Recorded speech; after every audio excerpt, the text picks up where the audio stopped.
Pinagpalang gabi sa ating lahat mga ka-reels. So, kumusta kayo? So, today, ituturo ko naman sa inyo ngayon ang easy way kung paano natin i-invite ang lahat ng nag-react sa ating mga posts. Kasi nasanay tayo na invite natin sila, yung mga nag-react sa ating post, isa-isa natin silang ini-invite. So, may easy way para i-invite natin sila ngayon ng sabay-sabay. So, panoodin nyo lang to guys. So, una, pupunta ka lang sa inyong Chrome and then, i-type nyo lang dyan yung business.facebook.com. So, ganito ang lalabas. So, kasi nakapag-sign in na ako, kaya ganito na ang lalabas ko. Kung kayo ay bago, kailangan nyo muna mag-sign in. Then, pag nakapag-sign in na kayo, punta ka lang kayo dito sa home, and then slide nyo lang pababa. Yan. At makikita nyo dan yung mga nag-react sa inyo. Tulad nito, yung may 99 plus at send invite. And then, pipindutin nyo lang yan at i-check nyo lang yan isa-isa. Lahat na nag-like, nag-heart, nag-care. I-check nyo lang yan guys, and then send invite. So, ganun lang guys. So, na-invite na natin agad yung 100 na nag-react sa atin. Hindi tulad sa nakasanayan natin na ini-invite natin sila isa-isa. So, para iwas hassle, ganito lang ang gawin nyo guys. So, yun lang guys. Sana nakatulong sa inyo at sana i-share nyo rin to para sana naman makatulong pa tayo sa iba. Yun lang. Sama-sama tayo nga angat guys.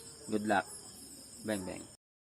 Pinagpalang gabi sa ating lahat mga ka-reels. So, kumusta kayo? So, today, ituturo ko naman sa inyo ngayon ang easy way kung paano natin i-invite ang lahat ng nag-react sa ating mga posts. Kasi nasanay tayo na invite natin sila, yung mga nag-react sa ating post, isa-isa natin silang ini-invite. So, may easy way para i-invite natin sila ngayon ng sabay-sabay. So, panoodin nyo lang to guys. So, una, pupunta ka lang sa inyong Chrome and then, i-type nyo lang dyan yung business.facebook.com. So, ganito ang lalabas. So, kasi nakapag-sign in na ako, kaya ganito na ang lalabas ko. Kung kayo ay bago, kailangan nyo muna mag-sign in. Then, pag nakapag-sign in na kayo, punta ka lang kayo dito sa home, and then slide nyo lang pababa. Yan. At makikita nyo dan yung mga nag-react sa inyo. Tulad nito, yung may 99 plus at send invite, and then pipindutin nyo lang yan, at i-check nyo lang yan isa-isa. Lahat na nag-like, nag-heart, nag-care. I-check nyo lang yan guys, and then send invite. So, ganun lang guys. So, na-invite na natin agad yung 100 na nag-react sa atin. Hindi tulad sa nakasanayan natin na ini-invite natin sila isa-isa. So, para iwas hassle, ganito lang ang gawin nyo guys. So, yun lang guys. Sana nakatulong sa inyo at sana i-share nyo rin to para sana naman makatulong pa tayo sa iba. Yun lang. Sama-sama tayo nga angat guys.